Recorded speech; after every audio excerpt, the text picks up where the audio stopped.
hoje eu vou falar ainda sobre ídolos do coração. Nós temos aqui falado sobre esse tema, e o tema fala que são ídolos, mas são ídolos do coração.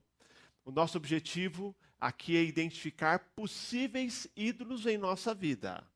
E o meu desafio tem sido, olha, baixe a guarda e considere que talvez você tenha um ídolo na sua vida, tá? Que existem formas modernas de idolatria.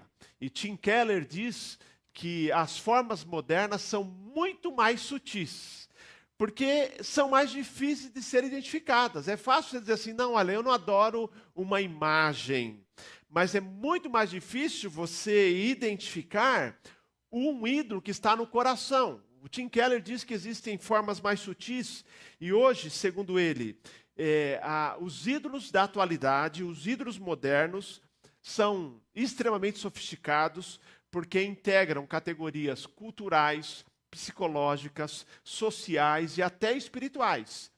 E que é muito mais difícil, fica muito mais difícil nós identificarmos qualquer coisa, qualquer pessoa, qualquer relacionamento pode se tornar um ídolo na sua vida. O amor romântico, que é algo legítimo, pode ser elevado à categoria de um ídolo.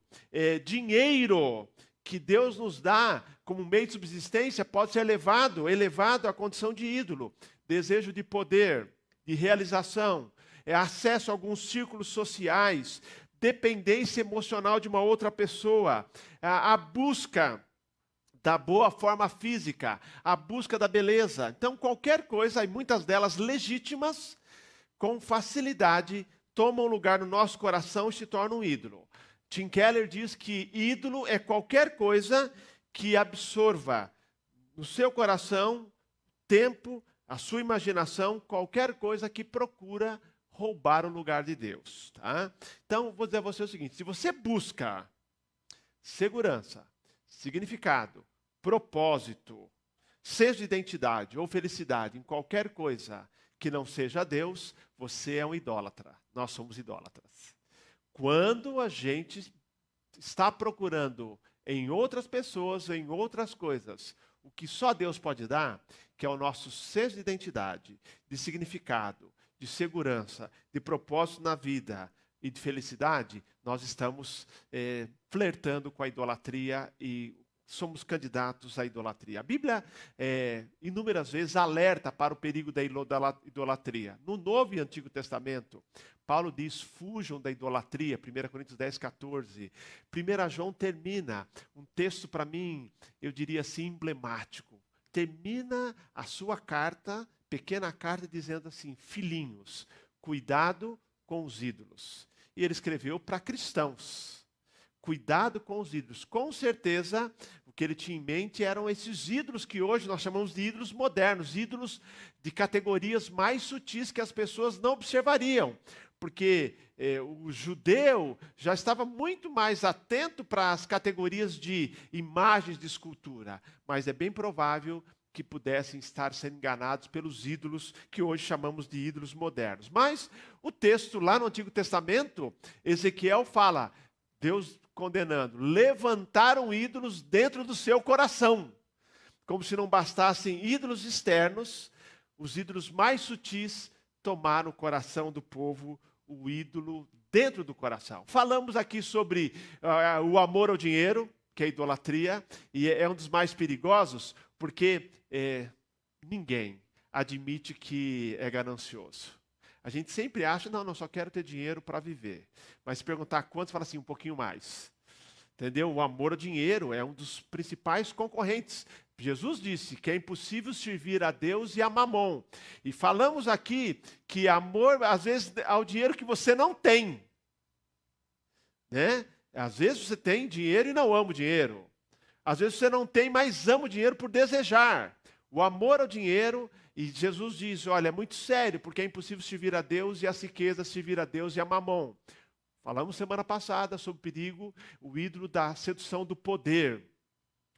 Deus, quando nos criou, nos deu domínio, capacidade de liderança, porém, quando a gente aspira a qualquer tipo de poder, considerando isso essencial na nossa vida, nós também estamos idolatrando o poder, queridos. Hoje eu quero compartilhar com vocês um texto de Jeremias, em que Deus mais uma vez condena a idolatria. E Deus fala: o meu povo me trocou por ídolos. E ele classifica essa troca como sendo uma troca absurda, uma troca ilógica, uma troca irracional. Olha só que Jeremias capítulo 2, versos 1 a 19 nos diz. Você pode abrir a palavra de Deus, e eu quero aqui destacar alguns versículos de Jeremias para você acompanhar. Jeremias capítulo 2, pode abrir a palavra de Deus e nós vamos ler alguns versículos desse texto. Olha o que Deus nos diz no versículo 5. Assim diz o Senhor: que injustiça os pais de vocês acharam em mim, para que se afastassem de mim, seguindo os ídolos sem valor e se tornando eles mesmos sem valor. Uma troca absurda. Afastar-se de Deus e seguir os ídolos sem valor. E olha a consequência, qual a consequência? E eles que estavam adorando esses ídolos se tornaram sem valor. Outra tradução diz: se tornaram inúteis. Perderam o valor da vida, porque estão adorando ídolos inúteis.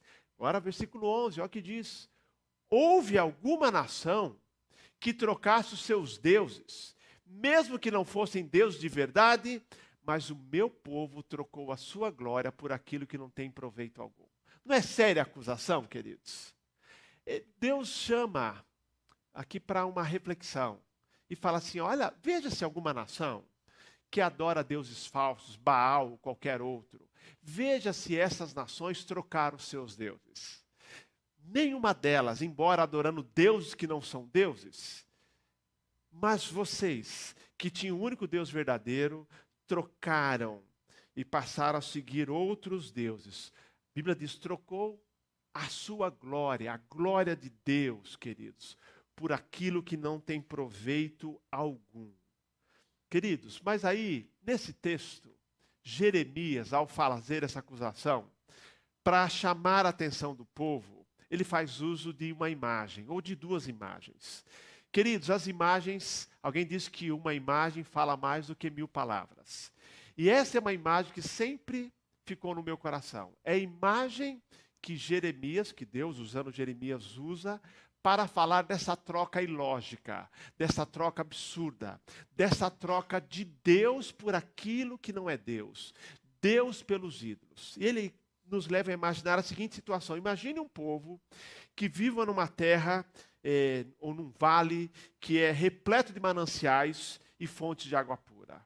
É um lugar onde os alimentos são produzidos em abundância, porque tem água em abundância.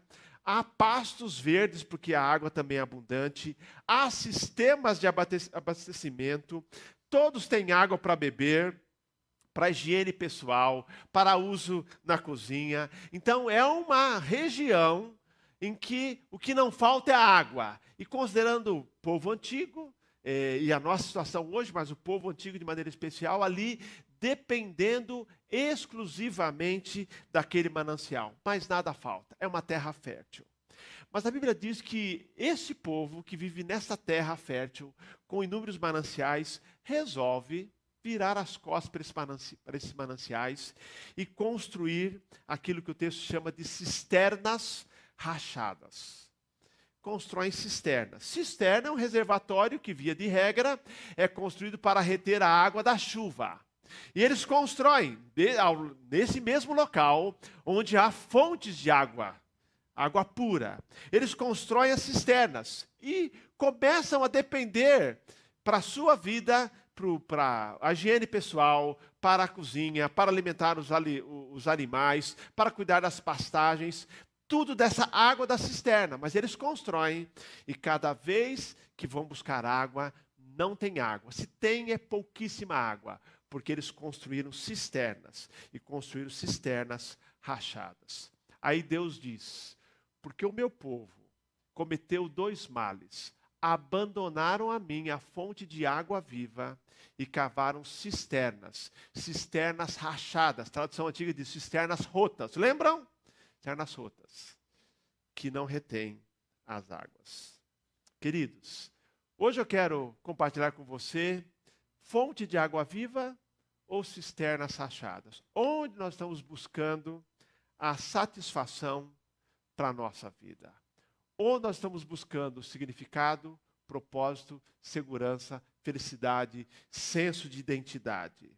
O texto diz que o povo cometeu, queridos, 2 males. Primeiro, porque abandonaram a Deus a fonte de água viva. Mas esse é o primeiro mal. Segundo mal, eles, além disso, cavaram cisternas rachadas, que não retém as águas. Esta é a imagem que Jeremias usa. E no capítulo 2, no comecinho, ele fala de como o povo de Judá e também ao longo de Jeremias, o povo de Israel servia a Deus. Acompanhe comigo, capítulo 2, os primeiros versos, que dizem o seguinte: a palavra do Senhor veio a mim dizendo, vai e proclame diante do povo de Jerusalém. Assim diz o Senhor, lembro-me de você, meu povo, da sua afeição quando era jovem, do seu amor quando noiva, e de como você me seguia no deserto, numa terra que não é semeada. Israel era consagrado ao Senhor, e era as primícias da sua colheita. Todos os que o devoravam se faziam culpados, o mal vinha sobre eles, diz o Senhor. E aí vem o verso 5 que eu li para vocês. 4 e 5, escutem a palavra do Senhor, ó casa de Jacó, e todas as famílias de Israel. Assim diz o Senhor, que injustiça os pais de vocês acharam em mim, para que se afastassem de mim, seguindo os ídolos sem valor, e se tornando eles mesmos sem valor. E aí, mais à frente, o verso 11 diz, houve uma nação que trocasse os seus deuses, mesmo que não fossem deuses de verdade, mas o meu povo trocou a sua glória por aquilo que não tem proveito algum. Verso 12. Fiquem espantados com isso, ó céus. Fiquem horrorizados e cheios de espanto, diz o Senhor, porque o meu povo cometeu 2 males. Abandonaram a mim a fonte de água viva e cavaram cisternas rachadas que não retêm as águas. E aí, o verso 19 diz o seguinte, a sua própria maldade, que é esse abandono de Deus, o castigará, e as suas infidelidades o repreenderão. Saiba, pois, e veja como é mau e quão amargo é deixar o Senhor seu Deus e não ter temor de mim, diz o Senhor dos exércitos. Queridos, a imagem, ela é fortíssima. Essa imagem descreve, queridos, Israel, o povo de Judá especificamente, servindo ao Senhor com profunda afeição. Eles eram como aqueles recém-casados, aqui é a imagem de um casamento. Deus como sendo o esposo e a igreja, e no caso aqui o povo de Israel, o povo de Judá, a noiva do Senhor, a esposa do Senhor. Mas em algum momento a nação começou a se distanciar do Senhor, e começou a flertar com outros deuses e abandonou o Senhor. E o Senhor usa a expressão que é a seguinte, fiquem com os cabelos em pé. É o versículo 13. Fiquem horrorizados. Horrorizados com esses 2 males. Abandonar a fonte de água viva e começar a cavar cisternas rachadas. Queridos, quando Deus é apresentado como uma fonte de água viva, Ele é apresentado como aquele único que pode satisfazer as nossas mais profundas necessidades. Qualquer outra busca, qualquer outra coisa é uma cisterna rachada. Ele está dizendo, queridos, que Deus, desde o tempo da caminhada no deserto em direção à terra prometida, Deus foi para o povo tudo aquilo que ele precisava. Mas agora o povo, como já tinha feito no passado, resolveu trocar Deus por uma cisterna. E pior ainda, uma cisterna rachada. Nem é uma cisterna que deu um pouco de água. Aí eu começo a me perguntar, como é que o povo, queridos, de Judá, e o texto de Jeremias fala do povo de Israel com o mesmo mal, como é que o povo de Judá, como é que o povo de Israel pôde fazer uma troca tão ilógica, tão absurda? Não é absurda? Concordam? Mas eu pergunto, como é que nós, no século 21, somos capazes de repetir o mesmo erro, como o povo de Judá e o povo de Israel? As outras coisas, queridos, Deus é fonte de água viva. As outras coisas são cisternas rachadas. Quando nós buscamos segurança, propósito, senso de identidade, significado para a vida, em outras coisas que não Deus, nós estamos cavando cisternas rachadas. Cisternas rachadas. E já disse aqui, muitas coisas legítimas, mas que são colocadas no lugar de Deus. É a busca de realização pessoal, seja ela, a busca de estabilidade financeira, e que não é esse o problema. O problema é quando as coisas são elevadas à condição daquilo que pode satisfazer a nossa alma. E nós estamos, então, como o povo de Israel e de Judá, com cisternas rachadas. Fiquem espantados. A tradução literal é: fique com os cabelos em pé. Ele convocou as nações, convocou os céus, dizendo assim: céus, senta aqui comigo, vamos analisar aqui. Tem lógica o que o meu povo fez? Eu quero dizer a você, queridos, preciso confessar, que eu também estou de cabelo em pé.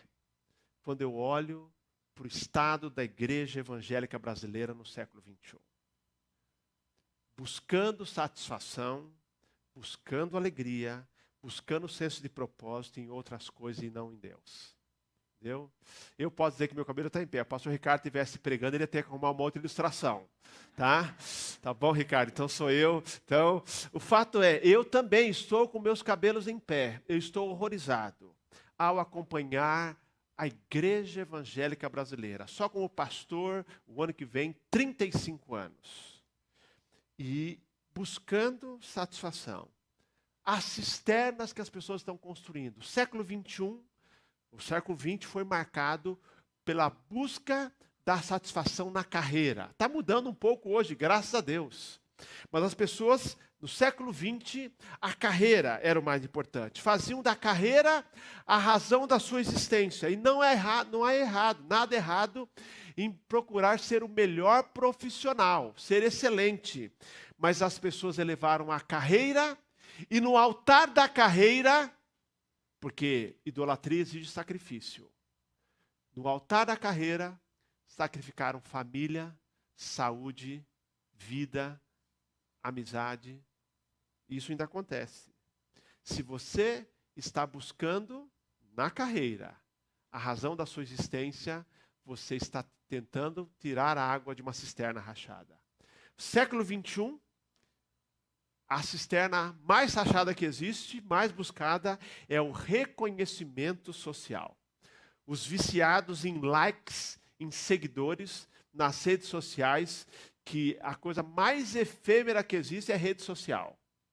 Seguidores em redes sociais. As pessoas estão viciadas, tentando encontrar aprovação na sociedade, via de regra, pelas redes sociais. Se você busca nas redes sociais, você está buscando realização, significado numa cisterna rachada. Sucesso financeiro, que é outra cisterna típica do século 21. Falei aqui esses dias quando falei do amor ao dinheiro. Graças a Deus, os jovens aprenderam a investir. Os jovens aprenderam que, diferente dos nossos pais, que poupança não é lugar de deixar dinheiro. Aprenderam, ótimo. Aprenderam a investir. O problema é que hoje há as pessoas fazendo do dinheiro, de ganhar dinheiro na bolsa, de ganhar dinheiro com os investimentos, razão da sua vida. E aí estão deixando o reino de Deus. Conseguem fazer grandes somas em dinheiro sem se tocar com nenhum apelo para a obra missionária, para os mais carentes, porque eles descobriram agora que podem, em tese, garantir o futuro com o dinheiro. É uma cisterna rachada. Tá? o status. Pessoas querem status. Outros, hoje, o mundo do fitness. As pessoas hoje estão em busca de saúde. Indo para a academia, ótimo. O problema é que as pessoas gostam mais de academia do que da igreja. E aí? As pessoas estão amando mais o exercício físico do que a vida devocional. Alguma coisa está errada. O mundo das viagens que se abriu para todo mundo. Né? Então, como diz o ministro Paulo Guedes, até empregada doméstica pode viajar. Amém que ela pode viajar. Então, todos podem viajar. De alguma viagem alguém está fazendo. Mas o problema é que as pessoas agora, a viagem se tornou um ídolo. Conquistas, relacionamentos elevados, qualquer um, à condição de ídolos. Títulos acadêmicos, consumo. E nesses últimos anos, ideologias políticas que viraram ídolos. Vou dizer a você, se a situação política está te incomodando muito, pergunta se não virou um ídolo, uma ideologia na sua vida. Porque talvez esteja buscando em qualquer candidato o salvador, o significado para a sua vida. Gente, não. Defenda a sua tese. Você pode ser um apaixonado por política, entendeu? Eu já fui apaixonado por política até virar pastor, e aí deixei de ser apaixonado por política. Mas nada errado, política, nós somos animais políticos. O problema é quando nós achamos que uma ideologia é a salvadora. Gente, todo candidato que aparece promete que vai ser o nosso salvador. Eu votei no Collor, confesso meu pecado. Ele prometeu que ia salvar a nação. Ele limpou as poupanças, né? Entendeu? Nós já votamos. Então, o único pecado que cometi na política foi esse, viu, gente? Eu era jovem. Tá? Então, o fato é isso, gente. Ideologias políticas. Nós achando que são os salvadores da pátria. Não pode se tornar mais importantes que o evangélico, inclusive posições teológicas. Calvinismo, tem gente que adora o calvinismo, o arminianismo. Não, gente. Pré-milenismo, pós-milenismo. Não. A gente está buscando razão de ser. Eu preciso avaliar minha vida. Você precisa avaliar a sua vida se você tem dado lugar a esses ídolos. Relacionamentos, vida social, dinheiro, cultura, status. Tudo isto, a busca do corpo perfeito, são cisternas rachadas. Tem cisternas rachadas, inclusive, criadas pelas igrejas. As igrejas são especialistas em criar cisternas rachadas para atrair o povo. Queridos, cultos viraram eventos, porque se não fizer um evento, o povo não vem. Cisterna rachada. Igrejas que dependem mais da tecnologia do que de Deus. Luzes, câmera, ação, música, tecnologia, tá? Pastor que desce assim no meio do culto, no meio da fumaça, entendeu? E assim vai. E as pessoas têm igreja que já levou um elefante para o meio do púlpito, entendeu? Vai, entendeu? Mensagens que afagam o ego do povo, cisternas rachadas, queridos. Crentes em casa, navegando pela internet, consumindo os pregadores, aquele que fala o que ele gosta, né? Entendeu? Em geral, os pregadores com o rostinho bem bonitinho. Então estão ouvindo e pegando. Em busca, muitas vezes, nada contra assistir os pregadores, mas estão buscando um sistema de consumo, queridos, consumo. Hein?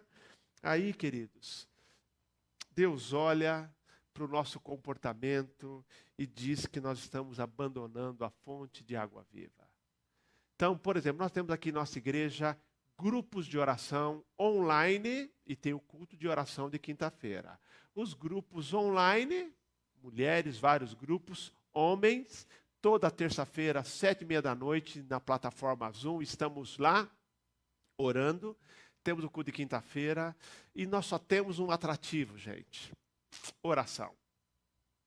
Entendeu? Não tem. É esse o atrativo. Então eu costumo dizer assim, culto de oração, só venha se você crer no Deus que responde oração e se você precisa de oração. Senão, não precisa vir não. Mas se você crer no Deus que responde oração e se você tem motivo de oração, participe de um grupo online, presencialmente, estamos aqui de quinta-feira, para orarmos. Esse é o atrativo. O atrativo é Deus. Ele é a fonte de água viva. O resto, e as igrejas estão criando essas cisternas rachadas. E a cisterna rachada, o povo vai, só que não satisfaz.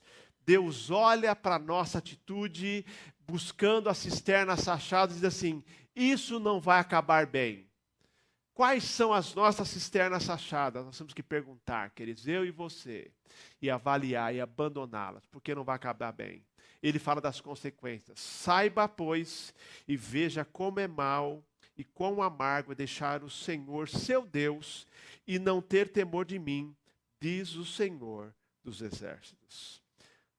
Warren Wiersbe diz o seguinte: o maior castigo que Deus pode mandar aos desobedientes é deixar que façam as coisas ao seu modo e depois colham as tristes e dolorosas consequências de seus pecados. Sabe o que ele está dizendo? Se você cavar cisterna rachada, se você buscar em cisterna rachada, a hora que você vai mais precisar, Deus vai dizer assim: ok, vai lá, vai pedir por dinheiro resolver o problema. Vai lá, vai pedir para que o fitness resolva o seu problema, suas redes sociais, e vai dizer assim: eles não resolvem. Só Deus resolve, porque Ele é fonte de água pura, de água viva. Ele disse: eu vou deixar. Warren Wiersbe disse: o maior castigo é Deus deixar que a gente viva. Mas você sabe, nós sabemos que naquelas horas críticas da vida, realmente só a fonte de água viva resolve. Dinheiro não paga, a sua rede social não resolve, a sua carreira também não atende, teu ciclo de influência não, teu cargo, tua posição, só Deus realmente satisfaz. Ele diz que é mau e amargo trocar Deus por uma cisterna rachada, seja qualquer uma. Cisternas rachadas são as outras coisas, todas as coisas. E elas até nos satisfazem por algum tempo, mas não podem nos satisfazer plenamente. Quando buscamos o que mais precisamos, elas estão vazias. Como uma pessoa disse: eu quero o que eu quero, quando quero. Quando tenho o que quero, não quero o que tenho, então, na verdade, eu não queria o que queria quando queria. Trava-língua, né? Exatamente. Buscou tanto achando que era a solução. Eu quero o que eu quero e agora. Mas quando eu tenho aquilo que eu tanto queria, eu descubro que não é o que eu precisava. Então, de fato, não é o que eu queria. Cisternas rachadas. Cada vez que nós trocamos Deus por outras coisas, trocamos aquilo que é eterno por aquilo que é transitório ou temporário. Trocando Deus que pode satisfazer e sempre satisfaz. O Deus que dá segurança, propósito, paz, por coisas que dão aparente segurança, paz, propósito. Satisfação momentânea. Mas Deus nos chama ao arrependimento. Capítulo 3, verso 22. Voltem, filhos rebeldes, eu curarei as suas rebeliões. O povo responde: eis-nos aqui, vimos ter contigo, porque tu és o Senhor, nosso Deus. É o caminho do arrependimento. Eu tenho que perguntar: quais são as minhas cisternas? Ou quais são aquelas coisas que tentam ocupar o lugar de Deus na minha vida, que são os ídolos? E eu tenho que o tempo todo estar atento e dizer: não, Senhor, só o Senhor é a fonte de água viva. Só o Senhor satisfaz. Não busque, eu vou dizer a você, nada além de Deus. Não coloque a sua esperança em nada mais além de Deus. Não busque satisfação em nada além de Deus. Só Ele dá a satisfação. Jesus nos faz um convite. Você se lembra? João 7, 37 e 38. No último dia, o grande dia da festa, Jesus se levantou e disse em voz alta: se alguém tem sede, venha a mim e beba. Quem crer em mim, como diz a Escritura, do seu interior fluirão rios de água viva. E ele dizia a respeito do Espírito Santo que ele nos enviaria, e enviou. O convite, queridos: venham, tem sede, a sede é espiritual. Cisternas não vão matar a sede. O meu povo, diz Deus, cometeu 2 males. Abandonaram a minha fonte de água viva e cavaram cisternas rachadas que não retêm as águas. Quais são as nossas cisternas? Se você reconhece que tem construído alguma cisterna, confesse agora, volte para Deus. Eu vou dizer a você, como diz aquela senhora que disse que buscava o que queria, mas quando tinha não era o que ela queria. Você não precisa, posso lhe garantir, você não precisa de mais um bem material. Deus pode te dar, mas você não precisa dele. Você não precisa de mais uma conquista. Você não precisa de mais dinheiro. Você não precisa de mais seguidores. Não.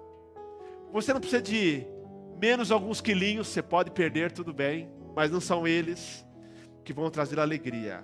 Qualquer coisa, mesmo que legítimas, não vão satisfazer a sede do nosso coração. O nosso coração só encontra segurança, só encontra paz, só encontra significado em Deus. Nós precisamos de Deus como a nossa fonte de água viva que jorra para a vida eterna. Amém? Vamos orar. Deus de amor, nos perdoa, porque nós, de maneira tão tola quanto o povo de Israel, como o povo de Judá, tantas vezes abandonamos o Senhor, que é a nossa fonte de água viva, e ficamos cavando em busca de satisfação cisternas, mas que são rachadas. Nós nessa manhã nos voltamos para o Senhor e dizemos: o que nós precisamos é do Senhor. Nos leva a amar o teu reino, a amar a tua casa, a amar o tempo com o Senhor, a amarmos a nossa comunhão contigo, e que a nossa vida possa buscar segurança, significado, satisfação, paz e senso de identidade somente no Senhor, porque do Senhor e só do Senhor é que nós precisamos, em nome de Jesus. Amém, Senhor, amém.